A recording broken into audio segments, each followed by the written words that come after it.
तुम class 12th में और तुम्हारे प्री बोर्ड्स चल रहे हैं। अभी पढ़ा कुछ है नहीं, जो पहले पढ़ा था उसको भूल चुके हो। और अब सिचुएशन ये आ रही है कि सोच सोच के माइंड में स्ट्रेस, टेंशन, एंग्जाइटी सी फील हो रही है। तो इसी चीज को ओवरकम करने के लिए ये वीडियो बनाई गई है। चाहे तुम्हारे पास 1 दिन हो, 2 दिन हो, जैसा जैसा मैं बताऊंगा ना, बस ऐसे ही तुम्हें लास्ट के डेज में स्टडी करना है। बिकॉज लास्ट मिनट में प्रिपरेशन करने का मुझे बहुत तगड़ा एक्सपीरियंस है। तुम्हारा काम बस इस प्लान को एग्जीक्यूट करना है। लास्ट तक देखो वीडियो को, सब कुछ समझ आ जाएगा।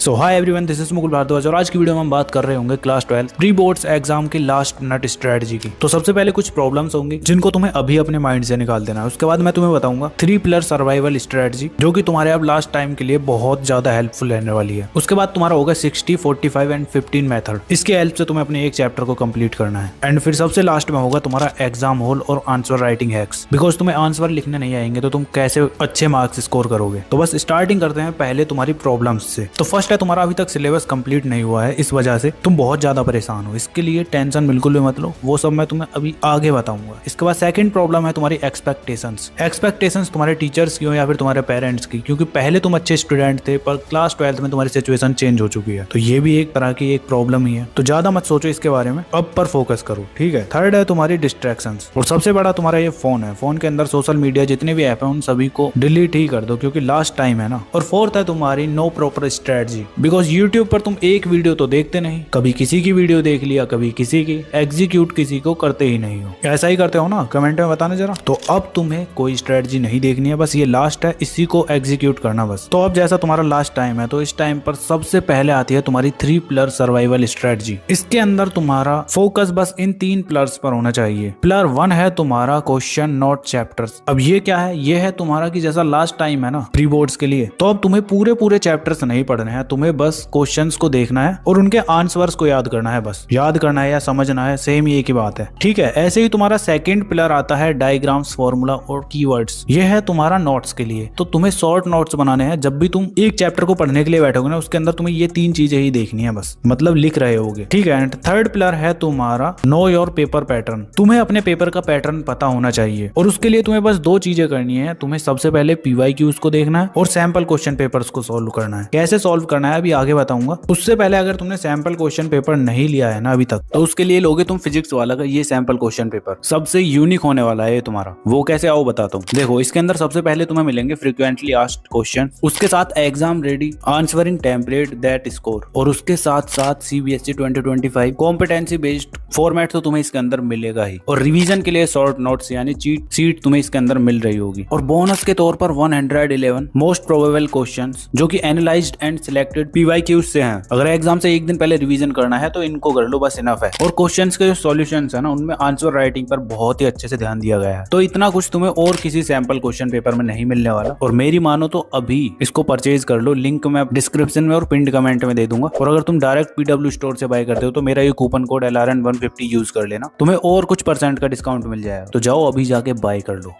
ठीक है। तो ये 3 पिलर्स थे जो तुम्हारे लास्ट टाइम पर बहुत ही ज्यादा हेल्प करा रहे होंगे। अब इसके अंदर देखो, पिलर 1 तुम्हारा सिलेबस को छोटा कर देता है, पिलर 2 तुम्हारे मार्क्स को सिक्योर करता है, और पिलर 3 तुम्हारे एग्जाम के डर को हटा देता है, क्योंकि तुम्हें पता चल चुका होता है कि कुछ इस टाइप का तुम्हारा पेपर आएगा। और ये स्पेशली उन्हीं बच्चों के लिए है स्ट्रेटजी जो वीक है, कंफ्यूज्ड है और लेट स्टार्ट किया है जिन्होंने। अब यहाँ तक तुम्हें पता चल चुका है कि ये करना है। अब तुम्हारा आता है कि एक चैप्टर को कितनी देर में और किस तरह से कंप्लीट करना है, जिससे कि सिलेबस इतना तो हो जाए कि 70 से 80% मार्क्स तुम्हारे प्री बोर्ड्स में आ जाएं। तो देखो, तुम्हारे सिलेबस में कुछ टॉपिक्स और चैप्टर्स ऐसे होते हैं जो हाई वेटेज वाले होते हैं। तो सबसे पहले तुम्हें उन्हीं को करना है। अब ये हाई वेटेज वाले टॉपिक्स तुम्हें कहाँ मिलेंगे, तो मैंने लास्ट वीडियो में फिजिक्स के लिए अपलोड किए थे, तो तुम उसको भी जाके देख सकते हो। अब जैसे ही तुम्हें इंपॉर्टेंट टॉपिक्स पता चल जाते हैं, तो उसके बाद तुम उनको करोगे कैसे? उसके लिए सिंपली तुम्हें ये 60, 45 और 15 वाले मेथड को यूज करना है। तो क्या है ये, चलो बताता हूँ। तो इसके अंदर सबसे पहले आता है तुम्हारा 60। तो 60 का मतलब है तुम्हारा 60 मिनट यानी 1 घंटा। इसके अंदर तुम्हें थ्योरी एंड अंडरस्टैंडिंग पर ज्यादा ध्यान देना है। तो तुम्हारा जिस भी सब्जेक्ट का पेपर है ना, उसकी प्रिपरेशन करते टाइम तुम्हें अपने एक चैप्टर को 60 मिनट के अंदर उसकी तुम्हें थ्योरी को अच्छे से अंडरस्टैंड करना है, रट्टा नहीं लगाना है, उसको समझना है बस। जैसे मैंने बताया था ना कि क्वेश्चंस को देखो और उनके आंसर्स को बस समझो। अब क्लास 12th के 90% बच्चों की प्रॉब्लम क्या है कि वो सीधा बुक उठाते हैं और पढ़ने लग जाते हैं, बस 5 से 10 मिनट पढ़ते हैं, उसके बाद बोर हो जाते हैं। तो इसी चीज को ओवरकम करने के लिए ये तुम्हारे 60 मिनट होने वाले हैं। इसके अंदर तुम्हें अपने इंपॉर्टेंट टॉपिक्स को अच्छे से बस समझना है। चैप्टर को तुम्हें पढ़ना नहीं है, उसके कॉन्सेप्ट्स को समझना है। 60 मिनट बस तुम्हें यही करना है। अब एग्जाम्पल के तौर पर तुम पढ़ रहे हो इलेक्ट्रिक चार्ज एंड फील्ड्स वाला चैप्टर, तो उसके अंदर तुम्हें बस ये देखना है कि कूलम्ब्स लॉ क्या है, इलेक्ट्रिक फील्ड क्या है, Gauss law and its application. बस इन चीजों को तुम्हें समझना है कि कैसे कैसे क्या चीजें हो रही हैं। एक बार तुम्हें उस चैप्टर की सारी चीजें समझ में आ गई ना, तो फिर तुम्हें क्वेश्चंस को सॉल्व करने में कोई प्रॉब्लम होने ही नहीं वाली। अब उसी के लिए तुम्हारे इस मेथड के अंदर 45 डिनोट करता है 45 मिनट को। इसके अंदर तुम्हें क्वेश्चंस की प्रैक्टिस करनी है। अगले 45 मिनट के अंदर जो तुमने 60 मिनट में पढ़ा था ना लास्ट में, उन सभी के तुम्हें क्वेश्चंस की प्रैक्टिस करनी है। और क्वेश्चंस कहाँ से सॉल्व करने मैंने बताया था ना, प्रीवियस ईयर क्वेश्चंस लगाने हैं और साथ में सैंपल क्वेश्चन पेपर्स। बिकॉज इतना टाइम नहीं है कि तुम अब एनसीईआरटी के सभी क्वेश्चंस को सॉल्व करने के लिए बैठ जाओ या फिर कोई स्टैंडर्ड बुक लगाओ। लास्ट टाइम है तो बस पीवाईक्यूज कर लो और थोड़ा बहुत टाइम बच जाता है तो सैंपल क्वेश्चन पेपर्स। अब पीवाईक्यूज में भी तुम देखना कि कुछ क्वेश्चंस तुम्हारे बार बार न्यूमेरिकल वैल्यू चेंज कर पूछे जा रहे हैं, तो जो तुम्हें ऐसे दिख रहा है ना बार बार रिपीट हो रहे हैं, उनको तुम्हें बस देखना ही है, क्योंकि ऑलरेडी तुम्हें पता होगा कि कैसे सॉल्व करना है। बस ऐसे ही देखो ऊपर से और अपने माइंड में सोचो कि आगे क्या प्रोसेस होता है इसका, कैसे इसको सॉल्व करना होता है। 30 सेकंड के अंदर सॉल्व कर लो। अगर नहीं होता है तो फिर कॉपी पेन लेकर बैठो और करो फिर, क्योंकि इसी तरह से तुम्हारे कॉन्सेप्ट और ज्यादा पक्के होंगे। जब तुम क्वेश्चंस की प्रैक्टिस करोगे ना तो तुम्हें समझ आ जाएगा कि हाँ यहाँ पर वो वाला कॉन्सेप्ट यूज हो रहा है। थ्योरी वाली चीजें तुम्हारे माइंड में क्लिक होने लगेंगी। अब तुम्हें 60 का पता चल चुका है, 45 का पता चल चुका है, अब बचता है तुम्हारा 15। अब ये 15 तुम्हारा डिनोट करता है 15 मिनट को। इसके अंदर बस तुम्हें रिवीजन करना है। जितना भी तुमने पूरा चैप्टर पढ़ा है ना उसको तुम्हें रिवीजन करना है और शॉर्ट नोट्स बनाने हैं बस। डिटेल नोट्स नहीं, शॉर्ट नोट्स बस। जैसा मैंने तुम्हें ऊपर बताया था, कीवर्ड, डायग्राम और डेफिनेशन और फॉर्मूला, बस यही चीजें लिखनी है तुम्हें, वो भी शॉर्ट में। जो कुछ भी पढ़ा है उसको 15 मिनट के अंदर रिवाइज कर दो अच्छे से। बस इतना ही करना है। ये मेथड तुम्हारे सभी सब्जेक्ट को इजीली कवर करा के दे रहा होगा। अब यहाँ तक तुम्हारी बात हो चुकी है कि तुम्हें अपने घर पे रहकर क्या करना है, कैसे प्रिपरेशन करनी है। अब आता है तुम्हारा एग्जाम हॉल और आंसर राइटिंग हैक्स। बिकॉज अगर तुम्हें यही नहीं आता ना तो तुम्हारे मार्क्स काट लिए जाएंगे। तो उसके लिए क्या करना है चलो बताता हूँ। तो सिंपली यार तुम इन 4 स्टेप्स को फॉलो करोगे एक आंसर को लिखने के लिए। फर्स्ट, जब भी तुम किसी आंसर को लिख रहे हो ना उसकी हेडिंग सबसे पहले लिखो। अब जैसे तुम्हारे मूवी का ट्रेलर होता है ना, पहले ट्रेलर को देख के पता चल जाता है कि मूवी किस बारे में है, ऐसे ही तुम्हारे आंसर्स के लिए हेडिंग्स इंपॉर्टेंट होती हैं। टीचर सबसे पहले तुम्हारी हेडिंग्स देखेगा और क्या पता उनको ही देख के वो तुम्हारे आंसर को सही भी कर दे। अंदर चाहे तुम कुछ भी बना के लिख दो। बिकॉज हेडिंग्स के फायदे ये हैं कि तुम्हारे एग्जामिनर को लगेगा कि आंसर अच्छा लिखा है और साथ में तुम्हारी प्रेजेंटेशन स्ट्रॉन्ग लगती है उससे, और एग्जामिनर को कॉपी चेकिंग में आसानी होती है। ठीक है, तो ध्यान रखो हेडिंग्स तुम्हारे लिए बहुत ज्यादा इंपॉर्टेंट है। जब भी किसी आंसर को लिखो उससे पहले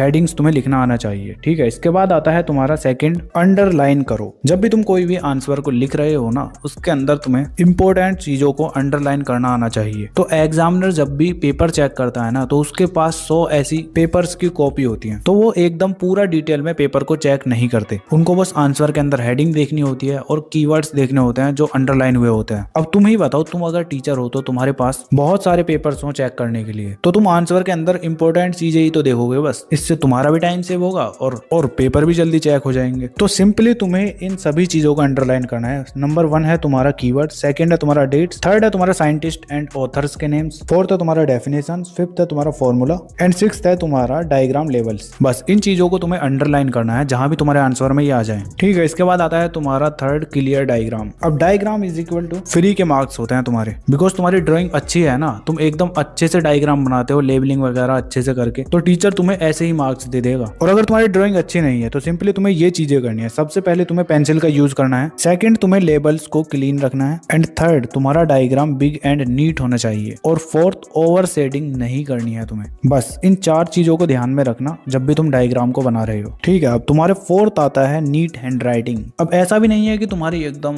बढ़िया हैंड राइटिंग होगी तो तुम्हें मार्क्स मिल जाएंगे। नीट हैंड राइटिंग से मतलब है कि तुम्हारी कटिंग वगैरह नहीं होनी चाहिए और तुम्हारा लिखा हुआ आंसर टीचर पढ़ पाए बस। अब अगर तुम्हारी ज्यादा गंदी हैंड राइटिंग है तो तुम्हें बस ये करना है, फर्स्ट जब भी तुम आंसर को लिख रहे होगे ना तो वर्ड्स के बीच में तुम्हारा गैप डिसेंट होना चाहिए। ऐसा भी नहीं है कि पूरा ही एकदम गैप ही दे रखा है या फिर एकदम पास में मिला रखे हैं, नॉर्मल रखना है। ठीक है, सेकंड तुम्हारा लाइन टू लाइन स्पेस होना चाहिए, थर्ड तुम्हारा मार्जिन मेंटेन होना चाहिए, फोर्थ तुम्हें स्पीड से लिखना है, बस तुम्हारा आंसर रीडेबल हो एंड फिफ्थ ट्राई करो जिस पेन से तुम लिख रहे हो ना उसी की हैबिट डाल लो। बिकॉज एक ही पेन यूज करोगी तो तुम्हारी हैंड राइटिंग सही रहेगी। ठीक है, तो यही कुछ तुम्हारे आंसर राइटिंग हैक्स थे। वीडियो कैसा लगा कमेंट करके बता देना एंड नेक्स्ट वीडियो किस टॉपिक पर चाहिए वो भी बता देना। तुम्हें अपने स्क्रीन पर ये वीडियो सो रही होंगी, अगर टाइम है तो देख सकते हो। बाकी चलो मिलते हैं नेक्स्ट वीडियो में, तब तक के लिए keep learning, keep studying and keep smiling.